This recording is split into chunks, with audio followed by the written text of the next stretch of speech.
সামান্য একটা সিকিউরিটি গার্ডের চাকরি নিতে আসছি, তাও আবার ইংলিশে কথা বলা শিখতে হবে।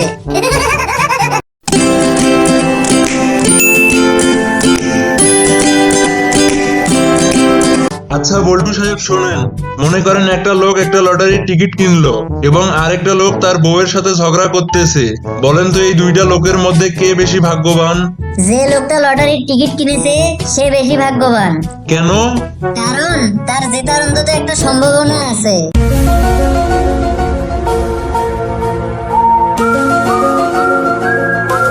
স্যার, আমাকে ধরে আনলেন কেন? চুরি করার জন্য। তাহলে দাঁড়িয়ে আছেন কেন? তাড়াতাড়ি চলেন, একসাথে চুরি করি।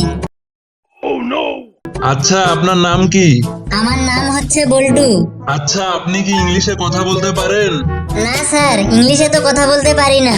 তাহলে তো আপনার এই চাকরিটা হবে না। এই চাকরিটা পেতে হলে আপনাকে ইংলিশে কথা বলা শিখতে হবে। তাই নাকি? সামান্য একটা সিকিউরিটি গার্ডের চাকরি নিতে আসছি, তাও আবার ইংলিশে কথা বলা শিখতে হবে। হ্যাঁ অবশ্যই। কেন, চোর কি আমেরিকা থেকে চুরি করতে আসবে নাকি?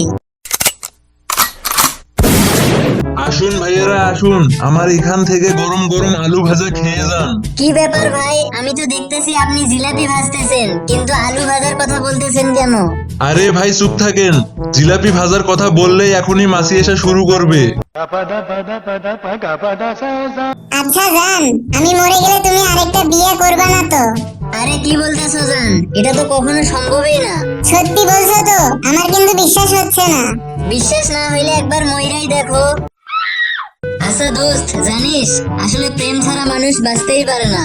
ও আচ্ছা, আর অক্সিজেন তো বাল ফেলায়, তাই না?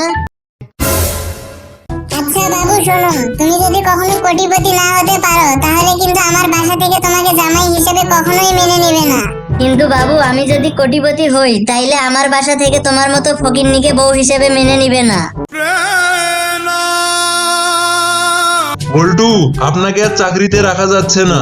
কেন স্যার, আমি তো কিছুই করি নাই। আপনি কিছুই করেন না, এজন্যই তো আপনাকে চাকরি থেকে বের করে দেওয়া হচ্ছে। আমাদের দেশের নিয়ম হলো ভোট দিতে হলে কমপক্ষে 18 বছর বয়স হতে হবে, আর বিয়ে করতে হলে কমপক্ষে 21 বছর বয়স হতে হবে।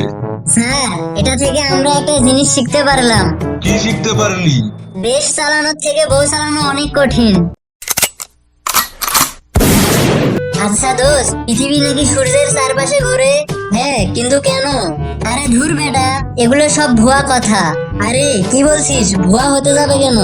আজকে আমি 2 বোতল মদ খাওয়ার পর দেখি পৃথিবীটা আমার চারপাশে ঘুরতেছে। আপনি আর আপনার স্বামীর মধ্যে কি হয়েছিল যে আপনি তাকে চর মারলেন? আমার স্বামী সকালবেলা ঘুম থেকে উঠে বলতেছিল, তিশা তুমি কোথায়?